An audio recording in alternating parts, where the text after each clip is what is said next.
राजू सिंह जो हैं ये भाजपा विधायक हैं मुजफ्फरपुर के साहेबगंज से। अभी अभी दिल्ली के कोर्ट ने 4 साल की सजा सुनाई है, इसलिए अब ये तिहाड़ जेल में 4 साल तक हवा खाएंगे और इनकी सदस्यता चली जाएगी विधानसभा की। और अब साहेबगंज में उपचुनाव होंगे। इसका एक फार्म हाउस दिल्ली में है। उस फार्म हाउस पर नए साल की पार्टी हो रही थी 1 जनवरी 2019 को, और पार्टी में लोग आए थे, नाच गा रहे थे, और राजू सिंह एकदम दारू पी के टल्ली हो गया था।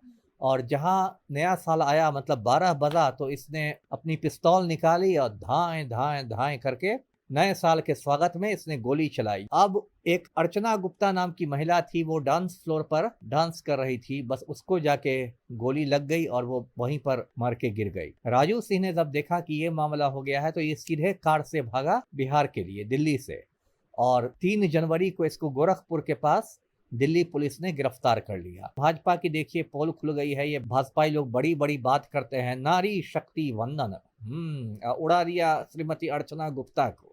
और अभी भी देखिएगा इनको भाजपा से नहीं निकाला जाएगा। फायरिंग केस में साहेबगंज के भाजपा के विधायक राजू सिंह को 4 साल की सजा हो चुकी है। क्या उनकी सदस्यता जाएगी? इन्हीं सब मुद्दों पे बातचीत करने के लिए हमारे साथ पूर्व आईपीएस अमिताभ दास सर हैं। कैसे देख रहे हैं सर, राजू सिंह को सजा हो गई है?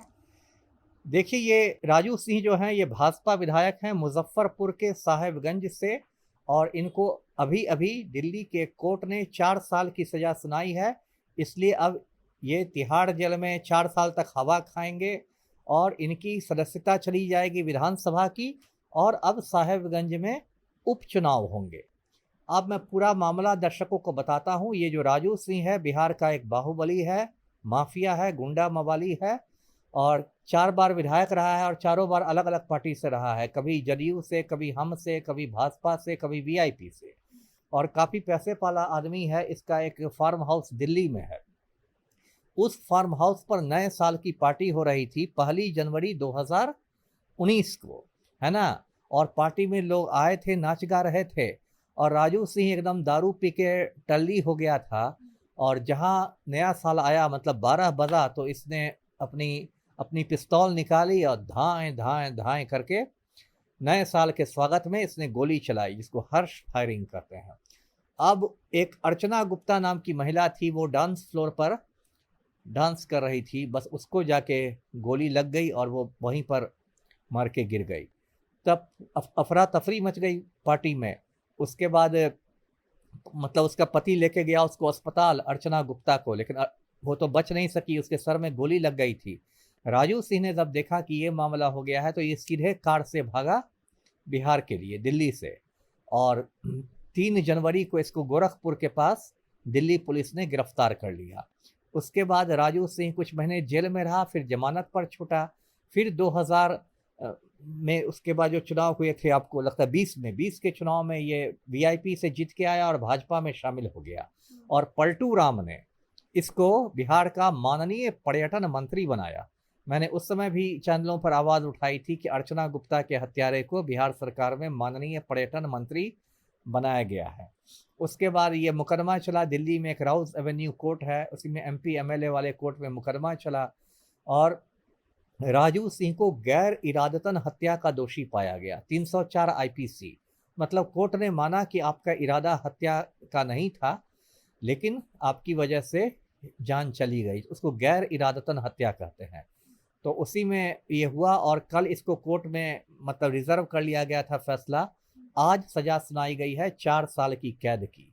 तो अब ये कानून ये है हिंदुस्तान का कि यदि किसी सांसद को या विधायक को 2 साल या उससे ज़्यादा की सज़ा मिल जाती है तो उसकी सदस्यता खत्म हो जाती है। जैसे दर्शकों को याद होगा कि जब अनंत सिंह को AK-47 केस में 10 साल की सजा हुई थी तो अनंत सिंह की सदस्यता खत्म हो गई थी। मोकामा में उपचुनाव हुआ था, उसकी पत्नी नीलम देवी जीत के आई थी। तो अब 2-4 रोज में राजू सिंह की सदस्यता खत्म हो जाएगी, क्योंकि जहां वो कोर्ट का फैसला की कॉपी आएगी बिहार विधानसभा में, बिहार विधानसभा के जो अध्यक्ष हैं स्पीकर प्रेम कुमार जी, वो एक अधिसूचना जारी करेंगे और अधिसूचना के बाद इनकी सदस्यता रद्द हो जाएगी, साहेबगंज की सीट खाली हो जाएगी और 6 महीने के अंदर वहां उपचुनाव होंगे। जी कैसे देखते हैं सर, 2019 का मामला अब जाके न्याय मिला है? अब वो तो देखिए न्यायिक प्रक्रिया धीमी होती है। तारीख पर तारीख अदालतों पर भी बहुत ज़्यादा बोझ है, मुकदमों का बोझ। एक एक अदालत में लाखों लाख मुकदमे मतलब लंबित रहते हैं, पेंडिंग रहते हैं। इसको तो तब भी मैं थोड़ा जल्दी ही मान रहा हूँ, 6-7 साल में हो गया, 20 साल 25 साल 30 साल तक लग जाते हैं। लेकिन फिर भाजपा की देखिए पोल खुल गई है, ये भाजपाई लोग बड़ी बड़ी बात करते हैं, नारी शक्ति वंदन, उड़ा दिया श्रीमती अर्चना गुप्ता को। और अभी भी देखिएगा इनको भाजपा से नहीं निकाला जाएगा, क्योंकि इनको है ना भाजपा को राजपूत वोट बैंक की चिंता होगी। तो पता चल गया दर्शकों को कि भाजपा में कितने बड़े बड़े गुंडे, मवाली, खूनी, चोर उचक्के सब बैठे हुए हैं, जो बात करेंगे नारी शक्ति वंदन की और अर्चना गुप्ता का खून कर देंगे। जी, अगर राजू सिंह जो है सर, इस जो आया है फैसला, इसको अगर चैलेंज करते हैं तो कुछ हो सकता है? नहीं चैलेंज करेंगे तो, लेकिन उससे नहीं होगा, सदस्यता तो चली जाएगी, जेल में भी रहेंगे। चैलेंज करने से सदस्यता इनकी नहीं बच जाएगी, जेल में भी रहेंगे, तिहाड़ जेल में रहेंगे, और हाई कोर्ट में सुनवाई होती रहेगी, है ना। चैलेंज सुप्रीम कोर्ट अगर जाते हैं वो इस फैसले के पहली खिलाफ? बात, निचली अदालत के बाद सीधे सुप्रीम कोर्ट नहीं जा सकते हैं, उनको पहले दिल्ली हाई कोर्ट जाना पड़ेगा, उसके बाद सुप्रीम कोर्ट। तो मान लीजिए वो अपील में जाएंगे, और जाएंगे ही जाएंगे, उसमें दो राय नहीं है। लेकिन चूंकि 4 साल की सजा मिल चुकी है, इसलिए उनकी सदस्यता जाना अवश्यंभावी है, हर हाल में जाएगा। चलिए देखिए, हर हाल में जो है सदस्यता जा सकती है, और साहेबगंज में जो है फिर से उपचुनाव होने वाले हैं। बाकी आप अपनी राय कमेंट बॉक्स में जरूर दें।